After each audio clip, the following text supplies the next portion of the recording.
what can I say after hearing? Because he looked at the Indian culture and he saw something in the Indian culture which he detected as the caste system, the Varna Vyavastha. Now, Indian culture has got nothing to do with food and clothes and language and all these things. There's no one language, no one culture, no one cuisine, no one dress, nothing. So Indian culture has got nothing to do with all that. If you wear a sari, that is as Indian as foreign in Punjab and as Indian somewhere else. If you wear dhoti, it is as Indian somewhere else and as foreign as somewhere else in part of the India. So it's got nothing to do with all that. Indian culture is fundamentally caste system. That is Indian culture.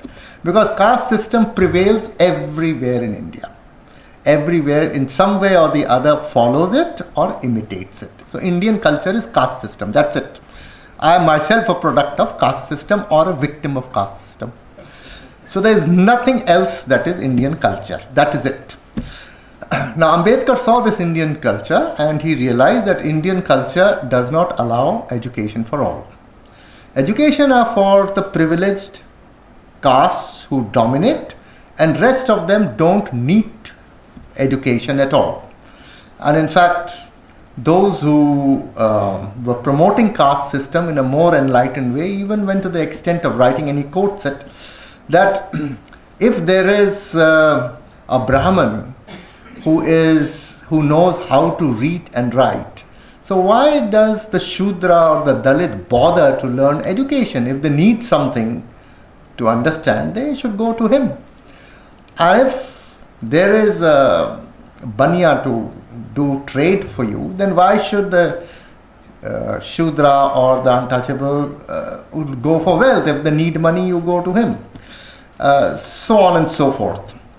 So, in other words, what he is saying, education is not open to all.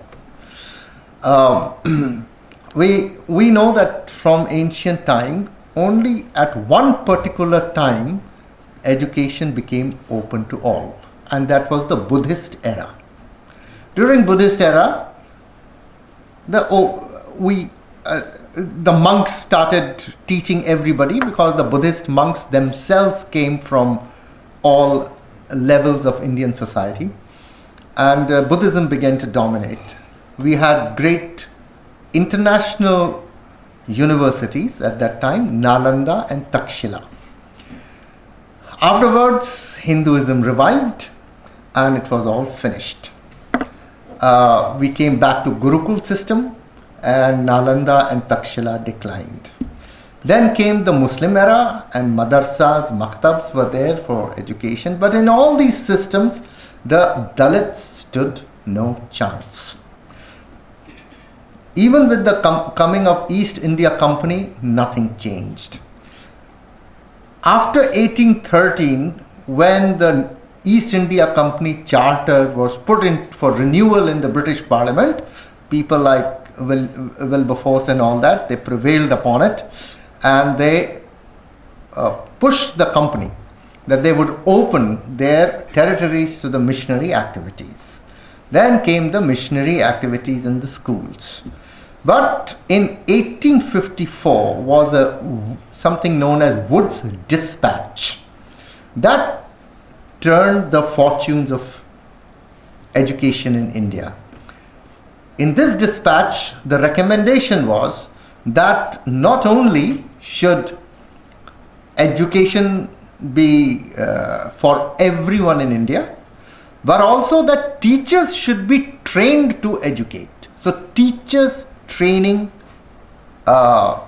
institutions were recommended.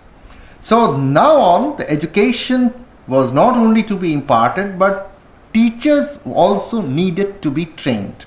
And this was a very good measure. And the missionaries started opening up schools, but now they also started teachers training institutions also. So Christians, whether through their missional engagement or through legislative measures, started this revolution in the education, educating India.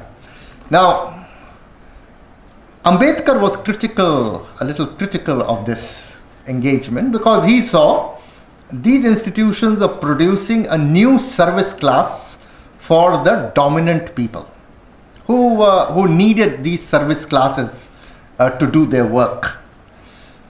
So Ambedkar's vision for education was not only that education should be for all, but education should prepare the Dalits for political engagement.